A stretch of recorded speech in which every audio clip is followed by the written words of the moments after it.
PDA यानी पिछड़ा दलित अल्पसंख्यक के नारे के साथ चुनावी मैदान में उतरने जा रही समाजवादी पार्टी अब सवर्णों को रिझाने का दांव भी लगाने जा रही है।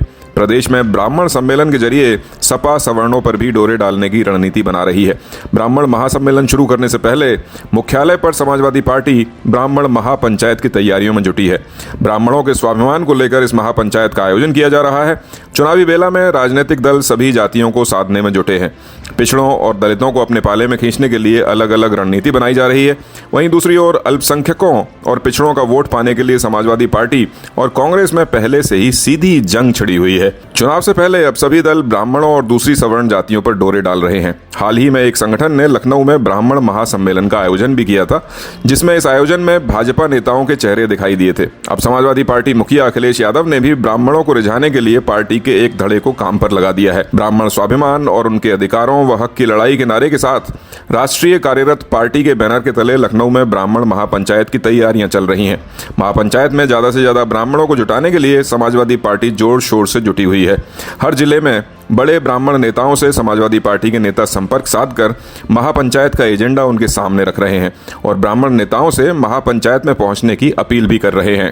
दरअसल समाजवादी पार्टी अभी तक पिछड़े, दलित और अल्पसंख्यक फॉर्मूले पर ही लोकसभा चुनाव में उतरने की रणनीति पर काम कर रही थी, लेकिन रणनीतिकारों की सलाह के मुताबिक लोकसभा की 80 सीटों पर फोकस करने के लिए समाजवादी पार्टी को पिछड़े, दलित और अल्पसंख्यकों के साथ सवर्णों का साथ होना भी जरूरी है, जिसके बाद अखिलेश यादव ने इस रणनीति पर काम करना शुरू कर दिया है।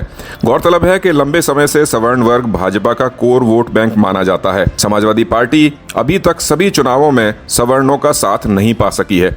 मुलायम सिंह के समय में तमाम जद्दोजहद और अमर सिंह जैसे बड़े चेहरों को साथ लेकर चलने के बाद जरूर समाजवादी पार्टी को सवर्ण वर्ग का साथ मिला और उसका परिणाम भी चुनाव नतीजों में देखने को मिला। उत्तर प्रदेश में 3 बार मुलायम सिंह यादव ने सरकार बनाई। यही नहीं, प्रदेश में लोकसभा की कई सीटों पर भी पिछले चुनाव में समाजवादी पार्टी ने कब्जा जमाया। मुलायम सिंह के ध्यान हटाने और उनके निधन के बाद समाजवादी पार्टी में गुटबाजी बिखराव का बड़ा कारण बनी है।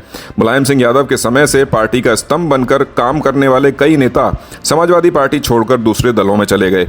इसमें कई बड़े सवर्ण वर्ग के नेताओं के नाम भी शामिल हैं। माता प्रसाद पांडे, भगवती प्रसाद, नरेश अग्रवाल जैसे बड़े नेता या तो उम्र सीमा पार करने के बाद राजनीति से विरत हो गए या फिर इन्हीं की श्रेणी में कई दूसरे नेताओं सहित दूसरे दलों में चले गए। इस डैमेज कंट्रोल को कम करने के लिए और सवर्णों को दोबारा समाजवादी पार्टी से जोड़ने के लिए अब अखिलेश यादव नए सिरे से कवायद में जुटे हैं। जनेश्वर मिश्र जैसे दिग्गजों को आगे रखकर मुलायम सिंह यादव की तरह अब ब्राह्मणों को पार्टी से जोड़ने के लिए अखिलेश यादव ने प्रदेश में ब्राह्मण सम्मेलन कराने का निर्णय लिया है। खबर है कि चुनाव से पहले समाजवादी पार्टी प्रदेश के हर गांव शहर में ब्राह्मण सम्मेलन के जरिए यह संदेश देगी कि समाजवादी पार्टी को दूसरी सवर्ण जातियों की भी चिंता है। सम्मेलन के जरिए सपा ब्राह्मणों को बताएगी कि उनकी पहले की सरकारों में ब्राह्मणों और सवर्ण वर्ग के लिए क्या क्या काम किए गए। आने वाले समय में भी सवर्ण वर्ग को लेकर सपा की क्या रणनीति रहेगी, इस पर भी इस सम्मेलन में चर्चा की जाएगी। संभव है कि आने वाले समय में जिलों के संगठन में भी समाजवादी पार्टी नए ब्राह्मण और दूसरी सवर्ण जातियों के नेताओं को आगे कर जिम्मेदारी देने का अभियान भी चलाएगी, जिससे पीडीए के एजेंडे के साथ समाजवादी पार्टी को चुनाव में सवर्ण जातियों का भी साथ मिल पाए।